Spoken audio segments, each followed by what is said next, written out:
Muito bom dia. Hoje na nossa aula de história a gente vai falar da riqueza do açúcar no Brasil.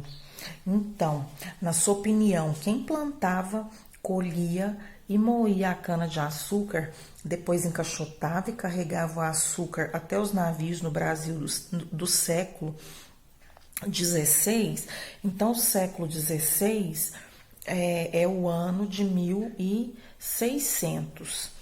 Só para a gente entender o que é esse século, né? Aqui é 10 mais 5 mais 1, então é século XVI. O século XVI ele é contado a partir do ano de 1501 até 1600. Nesse intervalo que é o século XVI, 1501 até 1600. Hora que começa 1601, já é o século XVII, tá? Só para a gente entender um pouco essa questão dos séculos, a gente se situar. Então, quem que fazia tudo isso? A mão de obra escrava, né, gente? Os escravos. Então, no século XV, que foi 1401 até 1500, Portugal já havia conquistado a costa ocidental da África e de lá trouxera a experiência com os engenhos de açúcar e a mão de obra escravizada. Os primeiros engenhos de açúcar surgiram no Brasil a partir de 1532, quando os portugueses deram início oficialmente à colonização e à ocupação do território. Nesse ano foi fundada a Vila de São Vicente, o primeiro núcleo de população estável na colônia portuguesa. Então, até 1548 foram implantados 6 engenhos nessa comunidade. Então, essas vilas, né, elas evoluíram para as grandes cidades de hoje, no caso, né? E aqui, ó, nesse mapa está mostrando o que? Brasil, centros produtores de açúcar do século XVI e XVII. Então, aqui é a costa brasileira, Oceano Atlântico.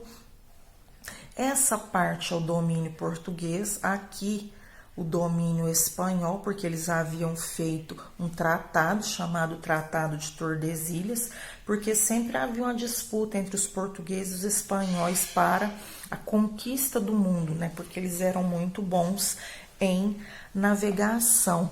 Então, aqui, ó, Recôncavo, Bahia, aqui a quantidade de centros produtores, né? De quê? Que a gente está falando de açúcar. Pernambuco, quantidade de centros produtores também, ó, aqui vem 1550, 1570, 1645. Aqui no Recôncavo da Bahia, Recôncavo, Bahia, 1570, 1584, quantidade de produção.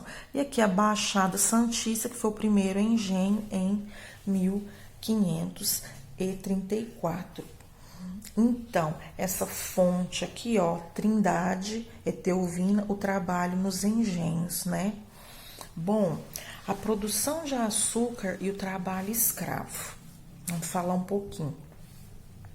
No século XVI, o tráfico de africanos para o Brasil aconteceu ao mesmo tempo em que os donatários instalavam os primeiros engenhos na colônia.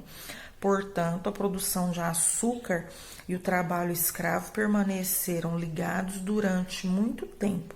No final do século XVI, o açúcar já era considerada a principal riqueza produzida no Brasil colonial.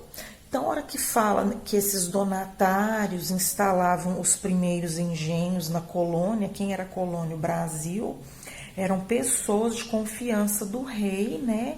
Que recebia doação de uma capitania hereditária. O que seria essa capitania hereditária?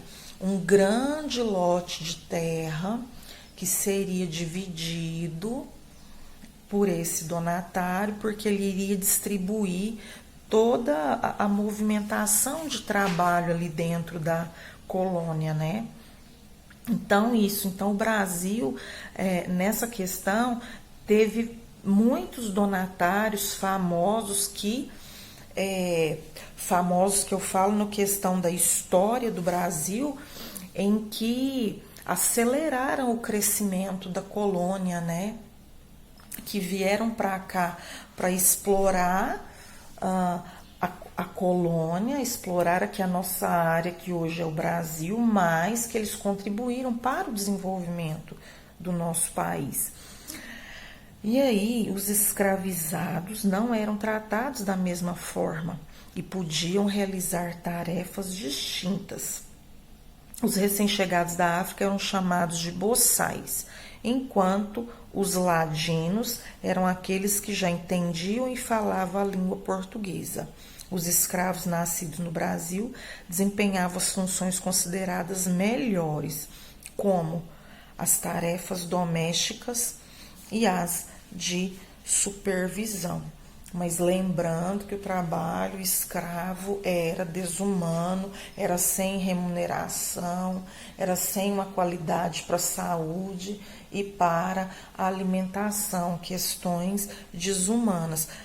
Até então o livro colocou condições melhores aqui, entre aspas, porque não há condição melhor dentro da escravidão. Aqui na página 57, leia a seguir um texto dos historiadores Mary Del Priore e Renato Pinto Venâncio sobre como alguns escravizados conseguiram comprar sua liberdade. Então, o texto está falando sobre a compra de liberdade.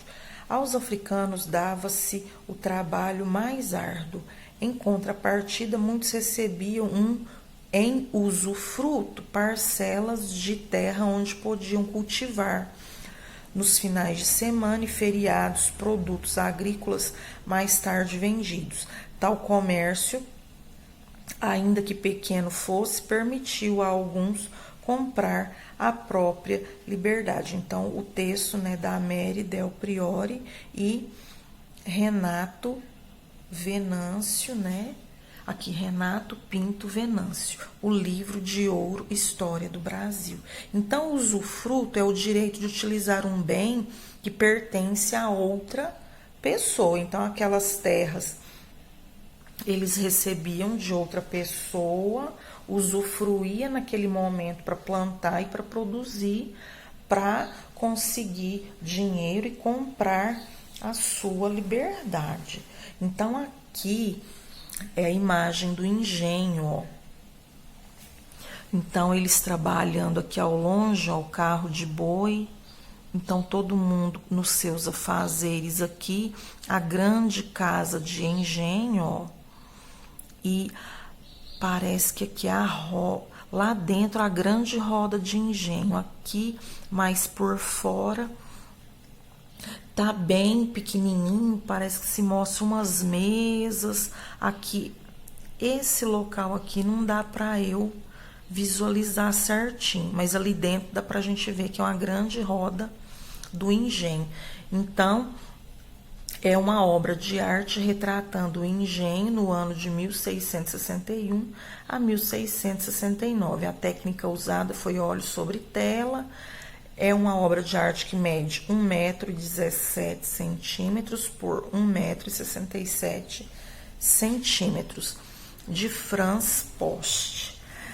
Quem lucrava com açúcar?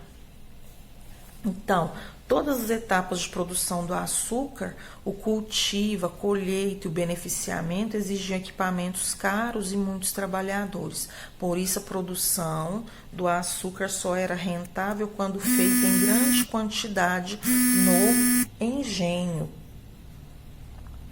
Em grande quantidade. Ponto. No engenho, a cana-de-açúcar era transformada em mercadoria, o açúcar, que depois de pronta era encaixotada e vendida nos mercados europeus, porque o açúcar era um produto de luxo. Quem tinha açúcar era na casa das pessoas de grande poder aquisitivo. Os senhores de engenho e os comerciantes era quem lucrava com esse vantajoso comércio. Durante os séculos 16 e 17, Salvador, Olinda e Recife cresceram e se tornaram importantes em razão da produção do açúcar. Assim, Portugal manteve por muito tempo o domínio do comércio das especiarias, como a pimenta da Índia, o cravo, a canela, entre outras vindas do Oriente. Então, o comércio de especiarias eram os temperos, né? A noz moscada, aqui fala a pimenta da Índia, né? O cravo, a canela. Quando a gente fala das especiarias, são os temperos colocados para não perder a carne, tudo aquilo, toda a linha mais refinada, direcionada a temperos, para que se possa manter, né, essa carne sem perder, para secar essa carne, porque não havia energia elétrica, não havia geladeira, então tudo na força braçal, né? Então seria carne seca, um tempero mais forte para conservar esses alimentos. Vou falar com vocês até essa página 57, depois eu já continuo a gravação.